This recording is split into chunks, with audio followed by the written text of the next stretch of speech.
sarap-sarap talaga nitong mais ni Mami Mag na galing Amerika. Hi, Angel! Hello, Junjun. Anong ginagawa mo dito? Pupunta kami ng MOA kasi nanalo yung mami ko ng loto. Mayaman na kami.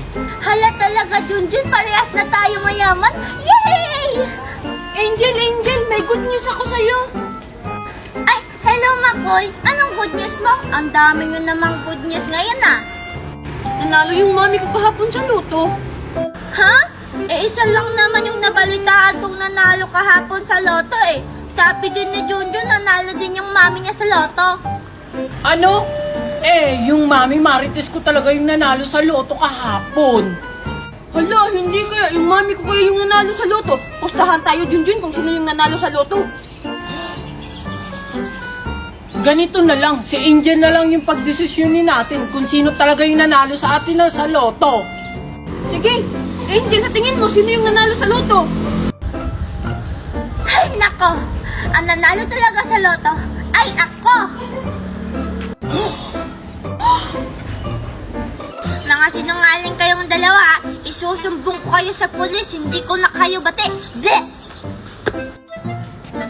Ikaw kasi Junjun eh. Ikaw kasi yun eh.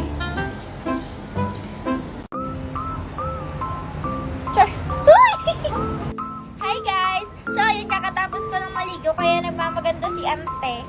So guys, may share lang ako sa inyo kasi kanina nakita ko na kailangan ko na palang bumili ng grocery. At dahil hindi tayo pinanganak na rich kid, kailangan natin budgetin yung pera natin mga bi. So naisipan kong i-try yung viral na murang store daw na Dali. Syempre pinaka-curious ako kasi mura daw. Pero bago ako pumunta doon, syempre, nag-search muna ako. And mga binagulat ako dun sa lumabas kasi puro pala gaya-gaya dun sa mga nakasanayan nating produkto. So syempre mga bi, kinabahan ako ng konti kasi parang fake. So ano sa tingin nyo guys, dapat ko ba itong subukan kahit di ako siya sa safety nito? Kasi mga bi, alam naman nating lahat na mas importante pa rin yung kalusugan natin at yung kalusugan ng pamilya natin. And mga bi, mas lalo pa ako nagduda nang mabasa ko yung masamang experience ng ibang customer nila. Katulad na lang nito. Ito, at marami pang iba.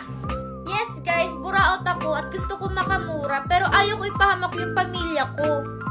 So kayo guys, nasubukan nyo na ba yung Dali? Ano yung mga nag-experience nyo? Comment naman sa comment section. Bye! Salamat, nakauwi na rin. Nakakapagod. Gutom na rin ako. Makakain nga muna.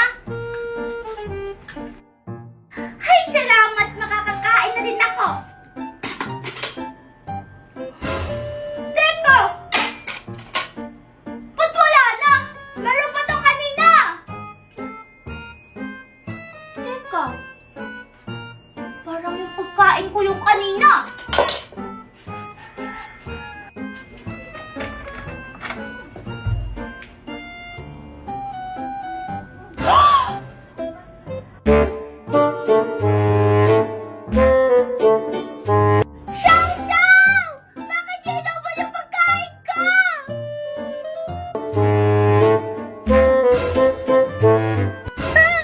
Wag mo nga ako sigawan! Kayo na nga yung umubos na pagkain ko! Ako yung bumili niyan! Tapos, binigay mo pa talaga yung isa dyan sa yaya mong si Walang! Susumbong ko kayo kay Mama Dayang! Tingnan niyo! Hello, Mama Dayang! Oh, hello! O bakit Angel? Tapos na ba mag-shopping si Xiao Xiao? Mama Dayang! Inubos ni Xiao Xiao yung binili kong pagkain! Tapos, binigay niya pa talaga yung natirang isa doon sa yaya niya kasi Walang! Wow! Talaga, Angel? Binigay ni Xiao Xiao yung natirang isa sa yaya niya si Walang? Napakabait naman talaga nitong si Xiao Xiao. Mama Dayang! Hindi mo ba narinig yung sinabi ko? Sabi ko, inubos ni Xiao Xiao at nung yaya niya si Walong yung pinili kong pagkain. Ay nako Angel, bumili ka na lang doon ng pagkain. Sigurado ako, nagugutom lang yung maganda mong pinsan na si Xiao Xiao kaya niya naubos. O sige na, huwag ka na maraming sinasabi ha. Bye-bye!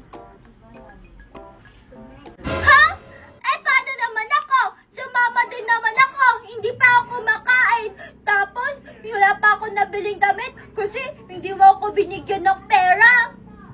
Hello? Hello, Mama Dayang? Ha? Kung hindi ka papagalitan ni Mama Dayang, ako na lang ang gagawa ng paraan. Humanda ka sa akin ngayong Xiao! Hoy, Xiao! Humanda ka sa akin ngayon!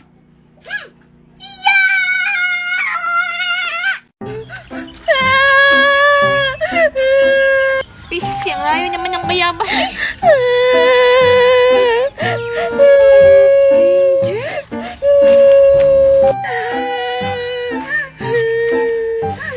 Angel?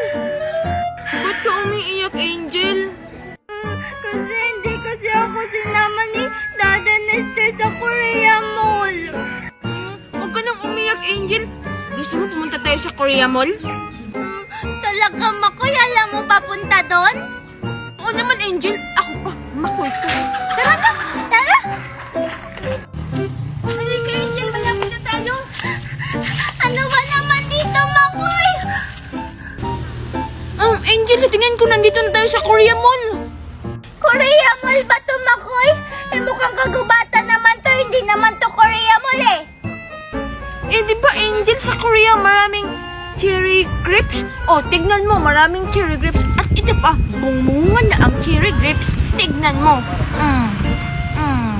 Ano, cherry grapes, Makoy eh? Cherry blues kaya yun. Tsaka, hindi naman yan mga dahon ng cherry blues. Dahon yan ng mangga. Ha? Hindi ba to dito cherry blues? Sabi kasi ng mga bata, Angel, Korean Mall to dito eh. Narinig ko lang din sa mga bata. Ewan ko sa'yo, Makoy. Hindi tayo bate. Dinala mo ako dito sa Makakate. Teka lang! Hala, teka lang, Angel! Angel! Ano na naman yan, Makoy? Kasi nakalimutan ko kasi kung saan yung daan. Makoy! Makoy, nasan ka na?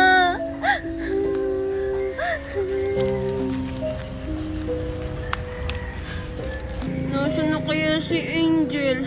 Gutom na ako. Makoy?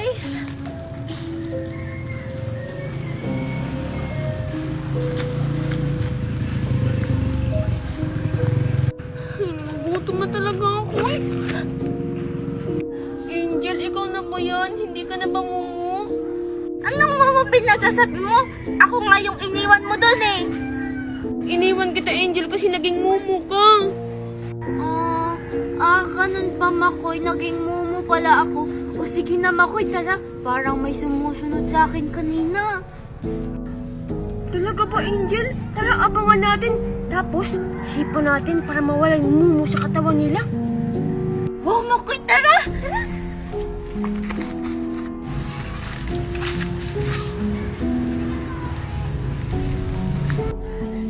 Ano ka ba naman, Makoy? Huwag ka na masyadong dumikit. No, kinakabahan ako. Ayan na, sige na. 1, 2, 3, go!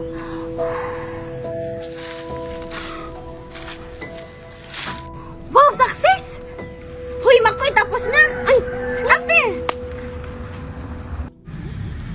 Aray, sakit ng ulo ko. Anong nangyari? Hala, ayun, nagising na si Inday. Tara, lapitan natin. Tara!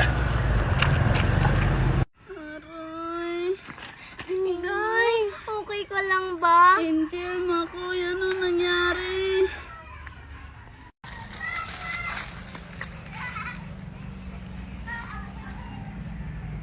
Makoy, paano natin sasabihin kay Inday na naging mumu siya? Huwag na lang, Angel. Tara, dun tayo. Tara, Inday! Ay, salamat makakapag-enroll na rin ako. Sino kayo yung maging classmate ko? Sana mababait sila.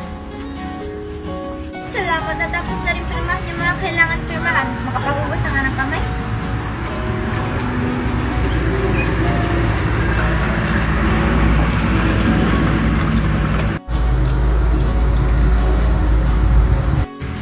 Oh, at parang kanina ka pa nakatingin sa akin. In love ka na ba? Anong in love? Nakatingin na sa'yo. Feeling mo naman? hangin. Sarap ng hangin dito. Sino kaya yung lalaki kanina? Parang familiar siya. Saan kaya si Makoy? Ay, kanina pa ako naghahanap sa kanya. Saan nagpupunta? Makoy! Oh, Virgie, kanina ka pa? Hay nako, oo Makoy, kanina pa. Dito ka lang pala. Sorry naman. Huwag ka na magalit. Bitawan mo nga ako, Makoy. Tsaka pala may sasabihin ako sa'yo. Ano yan, Virgie? Ikaw mukhang nakakuha ka na naman ng chismis kina Auntie Belen. Ang dami-dami mo namang sinasabi, Makoy. Doon tayo, ang ingay-ingay naman ang nagbabasketball dito. Ano, Virgie? Sabihin mo na. Gusto mo lang talaga akong masulo eh. Ew, as if magugustuhan kita. Ouch! Sakit naman sa damdamin nun, Virgie. Ay, okay. Ito na nga, Makoy. Nabalitaan ko kay Aling Kuring na dumating na daw si Tito Nestor kahapon lang. Tapos, anong gagawin natin kay Tito Mister? Gagawin mong sugar daddy? Ew, hindi ako mahilig sa mga sugar daddy, no? Yan lang ba yung sasabihin mo, Virgie? Baka alis na nga. Wait, teka lang, Makoy. Umupo ka nga. Ito na nga kasi, di ba umuwi si Tito Nestor kasama si Angel tapos dito siya mag-aaral. Sana kaklase natin siya. Si Angel umuwi na? Oo, Makoy, bingi ka ba? Tsaka ayos-ayosin niyo ang pangiti-ngiti mo dyan, ha? Baka nakakalimutan mo, sinabihan mo na si Mama na gusto mo ko. Ito naman, hindi mabiro. Ewan ko sa'yo, babaero. Nagtatampo na naman yung baby ko. Sige, dyan ka lang muna. Bibilhan lang kita ng paborito mong kwek-kwek. Ew, bibi mo mukha mo. Naku, saan kaya dito makakabili ng pagkain? Kanina pa ako nagugutom eh. Ay, naku, saan kayo nagtitinda ng kwek-kwek dito? Hindi ka pa tumitingin sa dinadaanan mo? Ay, sorry miss, ito.